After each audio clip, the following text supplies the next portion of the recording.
अपने channel UGC net सहायक दर्पण में। तो आज की जो क्लास है वो यूजीसी नेट प्रथम पत्र से रिलेटेड है। पेपर 1 पर भी आपको फोकस करना बहुत ज़रूरी है, हिंदी पे भी करना है। आपका जो भी विषय है उन सभी विषयों पर उसके साथ साथ प्रतिदिन आपको पेपर 1 की तैयारी करते जाना है। आज मैंने एक बहुत महत्वपूर्ण टॉपिक लिया है जिसको इफ़ेक्टिव टीचिंग कहते हैं या शिक्षण का प्रभावशाली होना, यानी कि प्रभावशाली शिक्षण क्या है। ये बड़ा महत्वपूर्ण टॉपिक है और पेपर में आपके बार बार यहाँ से प्रश्न आते हैं। तो चलिए मैं इसको समझ लेते हैं। मेरे शब्दों में ये हस्तलिखित मेरा नोट्स है और मैं आपको थोड़ा सा इसको समझाने का प्रयास करूँगी। देखिए हम क्या पढ़ रहे हैं, शिक्षण में इफ़ेक्टिव टीचिंग का क्या महत्व है। हम देखते हैं कि शिक्षण छात्रों और शिक्षकों के बीच परस्पर संपर्क है। ठीक है, किसके बीच? छात्र और शिक्षक दोनों के बीच परस्पर संपर्क है। शिक्षक विचारों को विभिन्न तरीकों से वितरित करता है और छात्र विचारों से सीखते हैं। अब देखिए यहाँ पे बड़ी बड़ी बात लिखी है कि शिक्षक अपने विचार बहुत तरीकों से विभिन्न अनेक अनेक तरीकों से अलग अलग तरीकों से वितरित करता है। किसके प्रति? छात्र तक पहुंचाता है। तो छात्र उन्हीं विचारों से सीखते हैं। ऐसा नहीं कि शिक्षक डेली आया व्याख्यान ही देता रह गया। किसी ने उनको कुछ प्रोजेक्टर के माध्यम से, मतलब किसी न किसी टूल्स के माध्यम से समझाने का प्रयास करना है, तो वही विचार छात्रों तक पहुंचते हैं और छात्र उनसे सीखता है।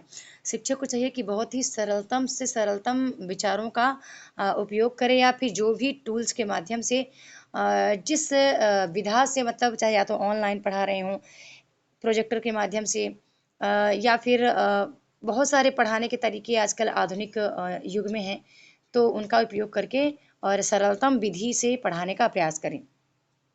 शिक्षण औपचारिक और अनौपचारिक तथा यह ऑनलाइन और ऑफलाइन के मोड से किया जाता है। शिक्षण है ना, अब जैसे कि मैं आपको भी ऑनलाइन मोड के माध्यम से सिखा रही हूँ, तब भी क्या क्या होना ज़रूरी है?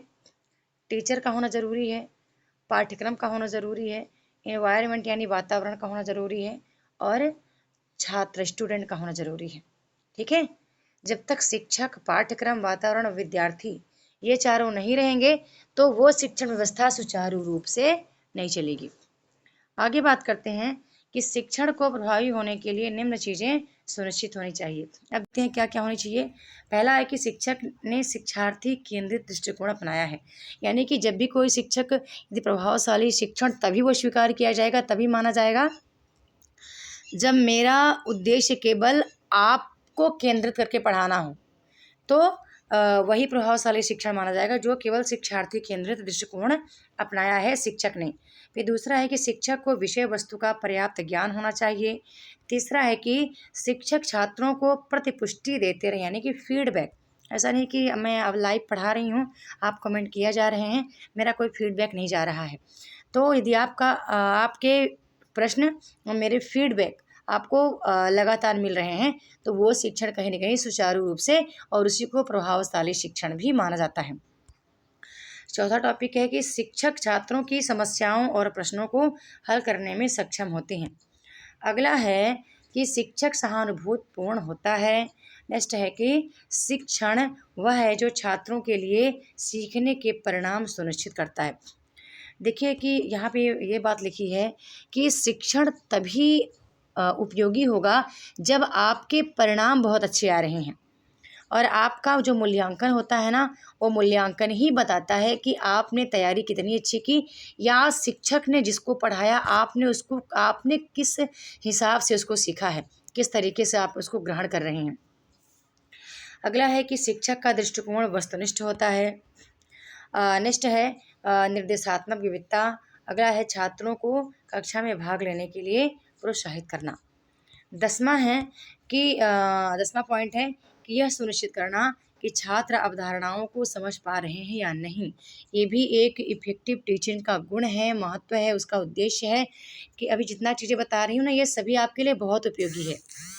ओके, आगे देखते हैं कि शिक्षण के सिद्धांतों का इष्टतम उपयोग करना। अगला है, ये पेपर में आ भी चुका है, ये वाला टॉपिक है शिक्षण के सिद्धांतों का इष्टतम उपयोग करना।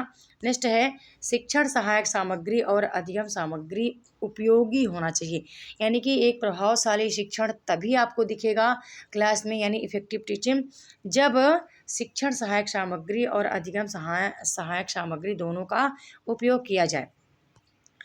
अगला हम देखते हैं कि प्रभावी शिक्षण में प्रभावी नियोजन शामिल है। नियोजन यानी योजना बनाना, प्लानिंग करना।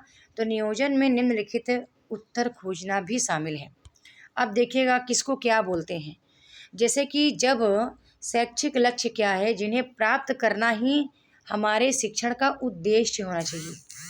ठीक है, कि जो शैक्षिक हमारा लक्ष्य है, अब आप मेरे पास पढ़ने आते हैं तो आपका लक्ष्य, आपका उद्देश्य, एक उद्देश्य होगा, तभी तो आप इस वीडियो में रुके हैं, आप वीडियो को अंत तक देख रहे हैं। फिर हम देखते हैं कि उद्देश्यों को प्राप्त करने के लिए कौन से शैक्षिक अनुभव प्रदान किए जाते हैं, इसको विषय कहते हैं। यानी कि आपने उद्देश्य सुनिश्चित किया कि आपको नेट क्लियर करना है, लेकिन आपका विषय सुनिश्चित नहीं करना है कि किस विषय से करना है। ठीक है, तो उसको विषय बोलते हैं। और क्रियाविधि किसे बोलते हैं? जब इन शैक्षिक उद्देश्यों को कैसे व्यवस्थित किया जा सकता है, इसको क्रियाविधि बोलते हैं। यानी कि मैंने सब कुछ आपको प्रोवाइड किया, मैंने लाइव क्लास प्रोवाइड किया, मैंने PDF प्रोवाइड किया, मैंने mock test, model paper, all चीज़ें प्रोवाइड की, लेकिन आपको वो तरीका आया ही नहीं कि कैसे आपको उसको प्रयोग करना है। उस लाइव क्लास को कितना देखें, कब देखें, PDF का कितना उपयोग में लाएं, वगैरह वगैरह। तो क्रियाविधि भी कहीं ना कहीं एक प्रभावशाली शिक्षण के लिए उपयोगी है। आगे है कि यह कैसे निर्धारित किया जा सकता है कि उद्देश्यों को प्राप्त किया गया। तो जब तक मूल्यांकन नहीं होगा तब तक आप अपने उद्देश्यों का मूल्यांकन नहीं कर सकते, आप नहीं बता सकते। तो यह तभी निर्धारित होगा जब आपके उद्देश्यों को हमने मूल्यांकन करके देख लिया है, क्योंकि मूल्यांकन करने से आपका परिणाम आके सामने निकल के आता है। तो ये भी बहुत उपयोगी है। अब हम देखते हैं कि हमें वे बिंदु जो प्रभावी शिक्षण का हिस्सा नहीं है, कौन कौन चीज़ें हैं जो प्रभावी शिक्षण का हिस्सा हैं, ये भी आपको आना चाहिए, और कौन सा है जो प्रभावी शिक्षण का हिस्सा नहीं है, ये भी आपको आना चाहिए। तो चलिए देख लेते हैं। नंबर 1 है छात्र और शिक्षक की सामाजिक आर्थिक पृष्ठभूमि। अब छात्र और शिक्षक दोनों की सामाजिक पृष्ठभूमि और आर्थिक पृष्ठभूमि, ये बिल्कुल प्रभावी शिक्षण के लिए शामिल नहीं होना चाहिए, ये प्रभावी शिक्षण का हिस्सा नहीं है। अगला आता है कि छात्र के माता पिता के साथ व्यक्तिगत संपर्क, ये भी प्रभावी शिक्षण का महत्व नहीं रखता कि शिक्षक जो है ना वो व्यक्तिगत रूप से छात्र के माता पिता से संपर्क रखे, या छात्र की आर्थिक राजनीतिक उसकी पृष्ठभूमि पर दखल दे, या फिर जानकारी ले। नहीं, इन सब चीज़ों का प्रभावशाली शिक्षण के लिए कोई उपयोगिता नहीं है। अगला है सहानुभूति जताना।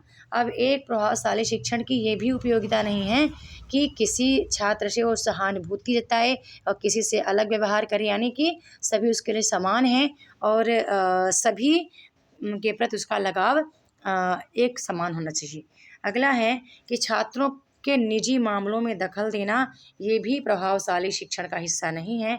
अगला है निरंकुश होना। नेक्स्ट है केवल शिक्षक केंद्रित दृष्टिकोण पर ध्यान देना, ये भी प्रभावशाली शिक्षण की उपयोगिता नहीं है, क्योंकि आपने देखा है कि प्रभावशाली शिक्षण की उपयोगिता क्या है, जब जो शिक्षण प्रक्रिया है वो छात्र केंद्रित होनी चाहिए। पक्षपात दिखाना, ये भी प्रभावशाली शिक्षण की उपयोगिता नहीं है। अब हम देखते हैं 5वां पॉइंट है हमारा कि शिक्षण की प्रभावशीलता को निम्न संदर्भों में आंका जाना चाहिए। जो शिक्षण है उसकी प्रभावशीलता को निम्न संदर्भों में हम देख सकते हैं। तो हम देखते हैं नंबर 1 कोर्स कवरेज, कोर्स को कवर करके, छात्र का रुझान देख करके, शिक्षण सहायक सामग्री का उपयोग करके, छात्रों के अधिगम परिणाम की जांच करके। अब 6वां पॉइंट आता है कि प्रभावी शिक्षण के प्रमुख व्यवहार क्या हैं, इफेक्टिव टीचिंग बैरियर्स क्या हैं, टीचिंग की बैरियर्स क्या हैं, ठीक है, या बिहेवियर्स क्या हैं। तो हम देखते हैं कि नंबर 1 है पाठ स्पष्टता, यानी कि शिक्षक जो पढ़ा रहा है वो स्पष्ट होना चाहिए। तो हम देखते हैं कि सभी स्तरों पर सभी शिक्षार्थियों के लिए विचार स्पष्ट होने चाहिए। अगला है विचारों को स्पष्ट चरण दर चरण क्रम में व्यक्त किया जाना चाहिए। नेक्स्ट है उन्हें सरल और न्यूनतम विकर्षण के साथ होना चाहिए। अगला है कि कुछ टिप्स आपको दिए जाते हैं कि पाठ की शुरुआत में उन्नत आयोजकों का उपयोग करना और पाठ के अंत में सारांश स्पष्टता के लिए बहुत सहायक होते हैं। अब इसको ध्यान से रखिएगा, जब भी आप कहीं भी टीचर हैं तो पहली बात तो पाठ की शुरुआत में कुछ चीज़ों को दिखाना, उसकी उपयोगिता को बताना, और जब पाठ का अंत आता है तो उसके सारांश को स्पष्ट कर देना। तो इससे जो पूरे पाठ का समरी है वो इफ़ेक्टिव टीचिंग के तरफ आ जाता है, उसके व्यवहार को दिखाता है। आगे देखते हैं, कुछ निर्देशात्मक विविधता भी हैं कि विभिन्न प्रकार के शिक्षण उपकरण उपयोग करना, आवाज़ और इशारों, पुरस्कारों और प्रबलकों में भिन्नता का इस्तेमाल करना। अगला एक और टिप्स है कि प्रश्न करते समय विभिन्न प्रकार के प्रश्नों का उपयोग, जैसे तथ्यात्मक प्रश्न, अभिक्षरण प्रश्न, क्रियात्मक प्रश्न और भिन्नात्मक प्रश्न आदि। प्रभावी शिक्षण के कुछ सहायक व्यवहार भी हैं, उसे भी आपको देखना है। तो पहला है कि छात्रों के विचारों और योगदानों का प्रयोग करना। अगला देखते हैं कि शिक्षकों को मध्यस्थ संवादों को उपयोग करना चाहिए और आवश्यकता अनुसार छात्र प्रतिक्रियाओं को स्वीकार करना चाहिए। यानी कि शिक्षक को यह भी देखना चाहिए कि छात्र का जो फीडबैक आ रहा है वो इस पर भी आवश्यकता अनुसार विचार करे। अगला है प्रश्न करना, जांच, शिक्षक प्रभाव, यानी कि उत्साह का प्रयोग करके शिक्षक छात्र संबंध को सही करना। यानी कि आप जब तक, यदि आपको इफ़ेक्टिव टीचिंग दिखाना है या छात्र के व्यवहार को समझना है तो कहीं ना कहीं कुछ चीज़ों को ऐड करना पड़ेगा आपको अपनी टीचिंग स्टाइल में।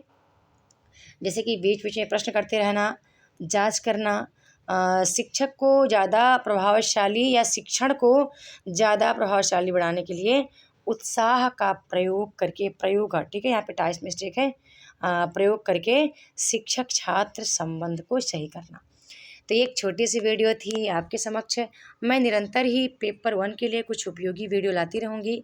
आपको क्लास कैसी लगी लाइक और कमेंट के माध्यम से अवश्य बताएं। जल्द मिलती हूँ नेक्स्ट वीडियो में नए टॉपिक के पास। तब तक के लिए बहुत बहुत धन्यवाद।